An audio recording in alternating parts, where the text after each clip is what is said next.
Postmortem की report में भी कई बदलाव किए गए। जो जननांग से संबंधित थे उनको एमएल सिंह, पवन सिंह चौहान ने खड़े होके बदलवा दिया, प्रभावित करवा दिया।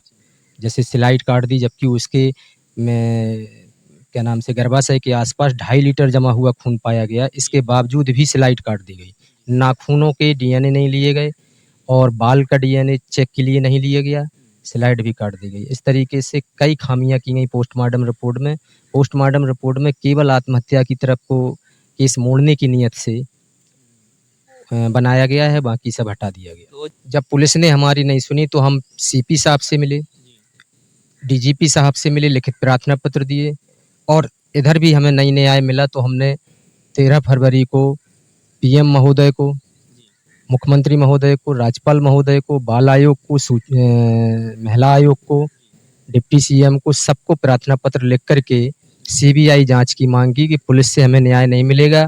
पवन सिंह रसूखदार व्यक्ति हैं, प्लस बीजेपी से एमएलसी हैं। पवन सिंह के दबाव में पूरा पुलिस प्रशासन है, यहाँ की सारी एजेंसियां हैं।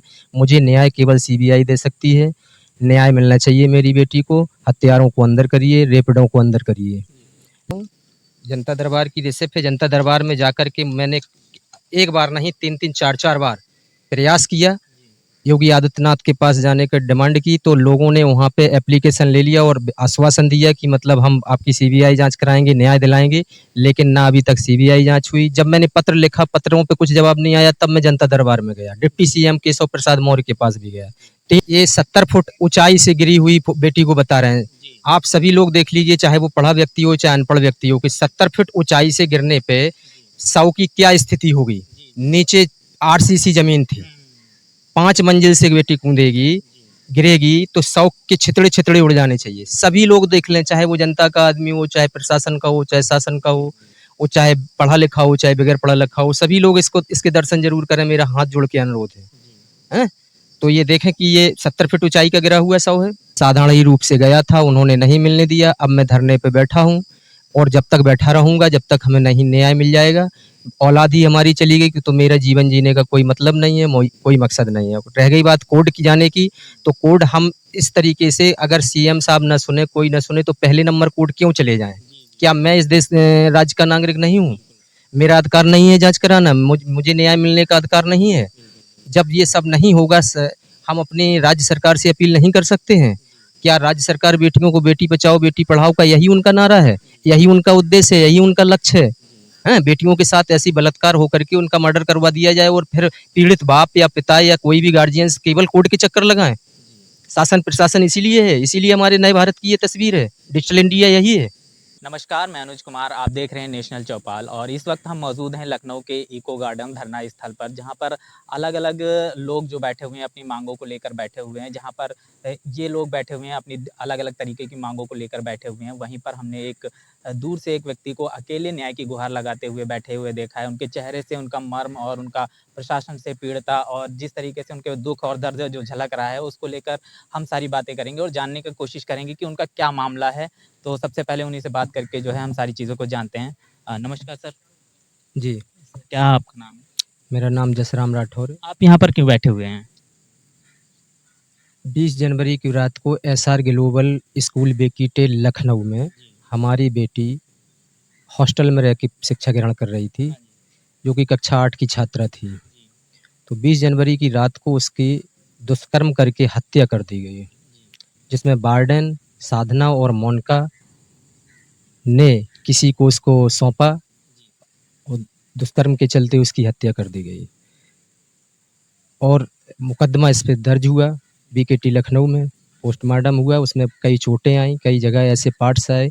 पोस्टमार्टम की रिपोर्ट में भी कई बदलाव किए गए। जो जननांग से संबंधित थे उनको एमएल सिंह, पवन सिंह चौहान ने खड़े होके बदलवा दिया, प्रभावित करवा दिया।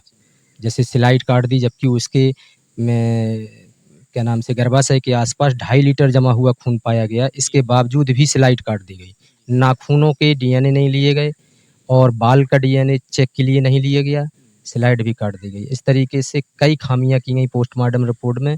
पोस्टमार्टम रिपोर्ट में केवल आत्महत्या की तरफ को केस मोड़ने की नीयत से बनाया गया है, बाकी सब हटा दिया गया। तो जिस तरीके से आप देख रहे हो कि ये सारा जो केस आप बता रहे हो कि ये आत्महत्या की तरफ मोड़ दिया गया है, तो आप प्रशासन से आपकी क्या उम्मीदें हैं? क्या प्रशासन इस पे कोई जांच या कार्रवाई पुनः करने की कुछ कोशिश करेगा? इस बात को लेकर के हमने सारे सबूत, सारी चीज़ें जाके बीकेटी थाने में दिया, पुलिस को दी, डीसीपी साहब को दी। पुलिस दबाव में है, एमएलसी पवन सिंह चौहान का बीजेपी से एमएलसी उनका विद्यालय है, जो उन्होंने कहा कि ये आत्महत्या कर ली गई है, बस उसी पे पुलिस ने जाँच की है। मैंने सब कुछ दिया, सब बताया, मेरी एक बात नहीं सुनी गई।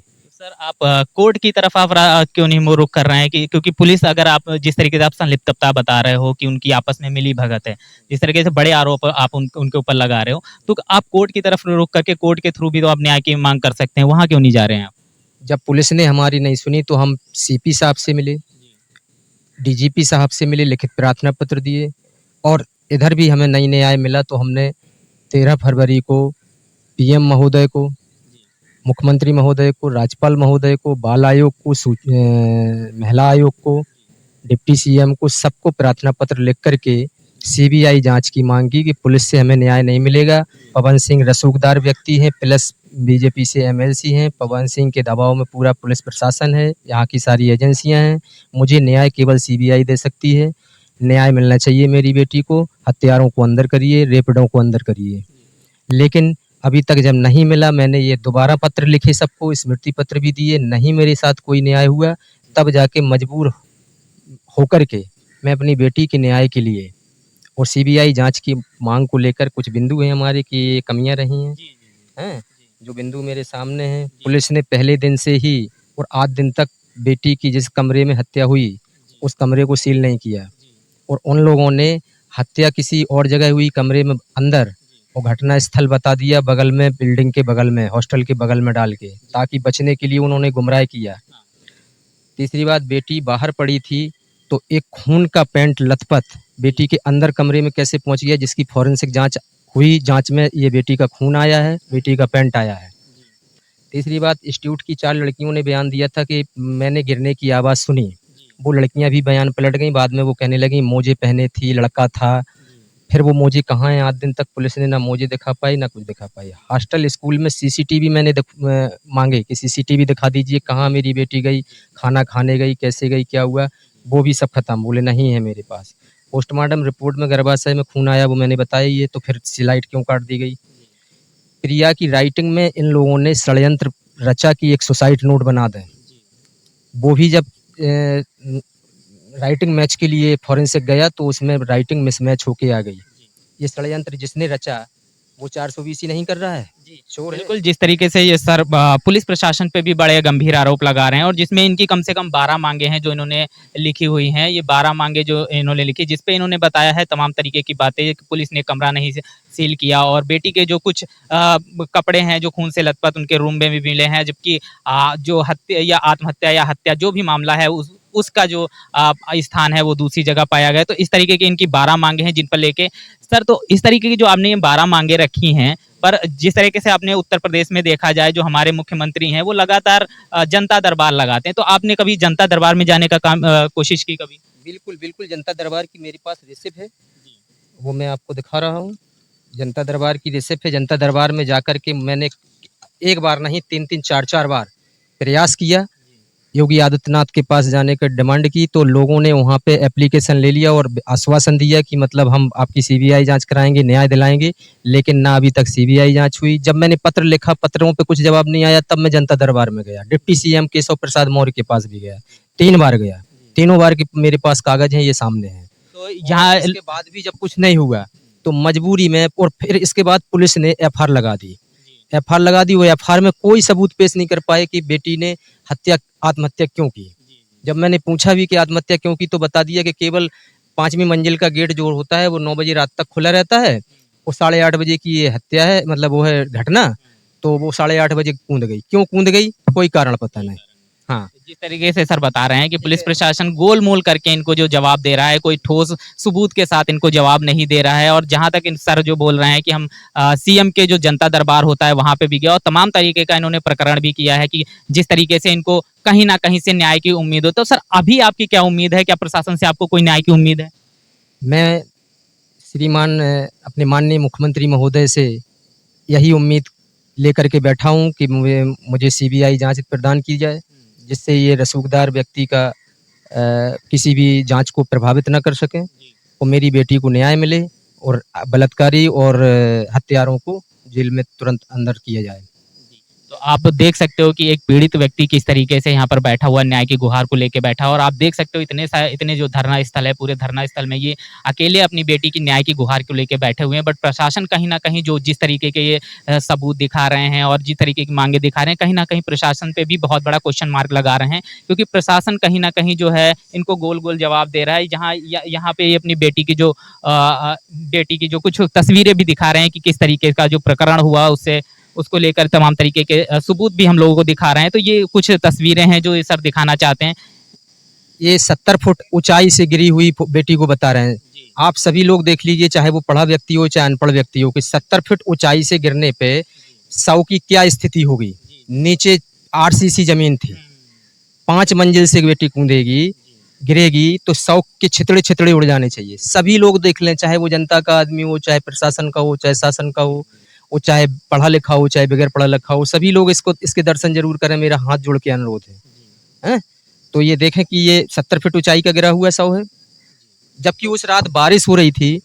बारिश में ये पैंट कपड़े देखिए उसके बिल्कुल साफ सुथरे पहने हुए हैं, और दूसरे पैंट जो जीन्स जिसमें खून मिला है वो पैंट गंदा है, खून मिला है, और फॉरेंसिक में उसका आया भी है कि प्रिया का खून है। वो अंदर कैसे पहुंच गया? उसके कपड़े बदले गए, उसके पास जास्ती की गई, दुष्कर्म किया गया, कपड़े बदल के फिर उसे किनारे लगा दिया गया।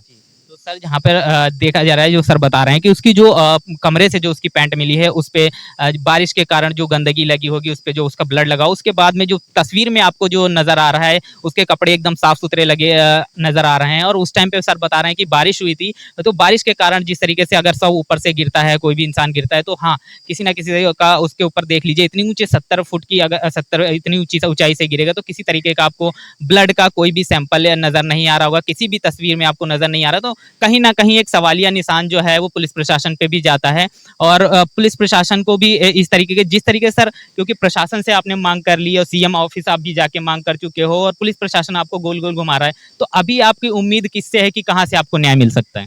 मैं तो ये अपने मुख्यमंत्री महोदय से ही इस धरने के माध्यम से कहूंगा कि मुझे सीबीआई जांच कर न्याय दिलाया जाए, इनको अंदर किया जाए। और ये देखिए, मेरी बेटी के पैर देख लीजिए, पैर को फोटो दिखाइए, बिल्कुल साफ सुथरे हैं, जूता चप्पल आज दिन तक पुलिस नहीं देख पाई, कितने साफ सुथरे। अंदर इसकी घटना की गई है और बाहर दिखा दिया गया है। हाँ। तो सर आप प्रशासन से नहीं तो आप सीएम सर से जो है आप न्याय की उम्मीद लगाए बैठे हैं, पर आप क्योंकि सीएम ऑफिस तक तो आप न्याय तक तभी पहुंचेंगे जब उनसे आपकी मुलाकात होगी। जिस तरीके से आप बता रहे हो कि मैं 2 से 3 बार जा चुका हूं और मुझे बाहर से एप्लीकेशन लेके वापस भेज दिया जाता है। उनके जो पुलिस वाले बैठे रहते हैं वो गुंडेयाई करते हैं। मैं साधारण व्यक्ति हूँ, ना मेरी कोई पहचान है, ना कोई मेरी पहुंच है, मैं तो केवल साधारण व्यक्ति हूँ। मैं साधारण ही रूप से गया था, उन्होंने नहीं मिलने दिया। अब मैं धरने पे बैठा हूँ और जब तक बैठा रहूँगा, जब तक हमें नहीं न्याय मिल जाएगा, औलाद ही हमारी चली गई, तो मेरा जीवन जीने का कोई मतलब नहीं है, कोई मकसद नहीं है। रह गई बात कोर्ट की जाने की, तो कोर्ट हम इस तरीके से, अगर सीएम साहब न सुने, कोई न सुने, तो पहले नंबर कोर्ट क्यों चले जाएं? क्या मैं इस देश राज्य का नागरिक नहीं हूँ? मेरा अधिकार नहीं है जांच कराना? मुझे न्याय मिलने का अधिकार नहीं है? जब ये सब नहीं होगा, हम अपनी राज्य सरकार से अपील नहीं कर सकते हैं? क्या राज्य सरकार बेटियों को बेटी बचाओ बेटी पढ़ाओ का यही उनका नारा है? यही उनका उद्देश्य है? यही उनका लक्ष्य है? बेटियों के साथ ऐसी बलात्कार होकर के उनका मर्डर करवा दिया जाए और फिर पीड़ित बाप या पिता या कोई भी गार्जियंस केवल कोर्ट के चक्कर लगाएं?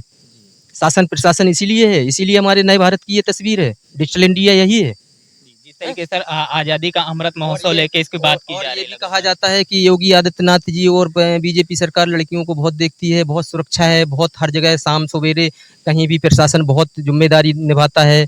तो ये सब यही जिम्मेदारी है कि हम कोर्ट के चक्कर लगाएं? तो सर ये इस सारे बात को लेके जो आप या जो शासन बना है, प्रशासन बना है, केवल एमएलसीओं के लिए, मंत्रियों के लिए, बड़े आदमियों के लिए ही बना है, आम जनता के लिए नहीं बना है, एक कमजोर व्यक्ति के लिए नहीं बना है। मैं हाथ जोड़ के ये अपील करना चाहता हूँ और जनता से भी अपील करना चाहता हूँ कि आप सभी लोग जो भी हमारी आपके माध्यम से बात सुनेंगे, सभी से मैं हाथ जोड़ के निवेदन करना चाहता हूँ कि सभी लोगों के पास लगभग बच्चे होंगे। ना मैं राजनीति में हूँ, ना मैं किसी में, केवल बच्ची के न्याय के लिए तो हम लड़ ही सकते हैं। तो आप लोग मेरा सहयोग दें, मैं अकेला हूँ, लड़ाई बड़ी है। और श्रीमान माननीय मुख्यमंत्री जी से भी निवेदन करूँगा कि मतलब हमें न्याय मिलना चाहिए, सीबीआई जाँच कराइए और दोषियों के विरुद्ध तुरंत से तुरंत कार्रवाई हो, जिसमें मोनिका और वार्डन प्लस एक कोई व्यक्ति, 2 भी हों उनमें से मिले हुए हों, यही लोग हमारी बेटी के दोषी हैं। मौत के ज़िम्मेदार हैं, रेप के भी ज़िम्मेदार हैं। तो जिस तरीके से सर को अब उम्मीद जो है सिर्फ उत्तर प्रदेश के सीएम योगी आदित्यनाथ जी से और जनता से रह गई है, क्योंकि जिस तरीके का माहौल यहाँ पे इन्होंने जो सबूत प्रस्तुत किए, सारी चीज़ें दिखाई, उससे कहीं न कहीं जो प्रशासन है और जिस तरीके से पुलिस पे भी एक सवालिया सवाल खड़ा किया जा रहा है कि इस तरीके से पुलिस प्रशासन सबूतों को गोल-गोल घुमा के जो है पूरे मैटर को आत्महत्या की तरफ मोड़ने का काम कर रही है। तो इस पर अब सर ने जो बात की है उसको लेके वो बता रहे हैं कि अब मुझे उम्मीद जो है वो सिर्फ उत्तर प्रदेश के सीएम से है, क्योंकि वो भी जिस तरीके से बता रहे हैं क्या मैं भारत का नागरिक नहीं हूँ। अगर वो भारत के नागरिक हैं तो क्यों न्याय क्यों नहीं दिलाया जा रहा है, सीएम इनकी बात को क्यों नहीं सुन रहे हैं। और उसके साथ-साथ जो पूरे मामले को उन्होंने जनता से बड़ी अपील की है कि उनकी न्याय की जो ये गुहार है उनकी इस लड़ाई में वो अकेले हैं, इसमें जनता उनको साथ दे, क्योंकि सभी के बाल-बच्चे हैं और इस तरीके की से उनके न्याय दिलाने के बात में जो है सभी लोग साथ आएँ। इस तरीके की बड़ी अपील के साथ जो है उनकी बेटी को न्याय दिलाने में सभी लोग साथ दें। तो इस पूरे प्रकरण पे आप लोगों का क्या कहना है? इस पे किस तरीके की जो कहीं न कहीं आप देखते हो जिस तरीके भी कोई भी इस तरीके का बड़ा हत्याकांड या कुछ भी होता है, तो वहाँ कहीं न कहीं बीजेपी के कोई नेता, मंत्री या इस तरीके के लोगों का कहीं न कहीं नाम निकल के सामने भी आता है, जिस तरीके से जनता ये सारी बातें बोल रही है। और इस पर आपका क्या कहना है? कमेंट बॉक्स में अपनी प्रतिक्रिया ज़रूर दें। तब तक के लिए देखते रहें नेशनल चौपाल। जय भीम, जय भारत। बहुजन विचारधारा को घर घर तक पहुंचाने के लिए हमारे YouTube चैनल को सब्सक्राइब करें, लाइक करें, कमेंट करें, शेयर करें और बेल आइकन की घंटी दबाना ना भूलें।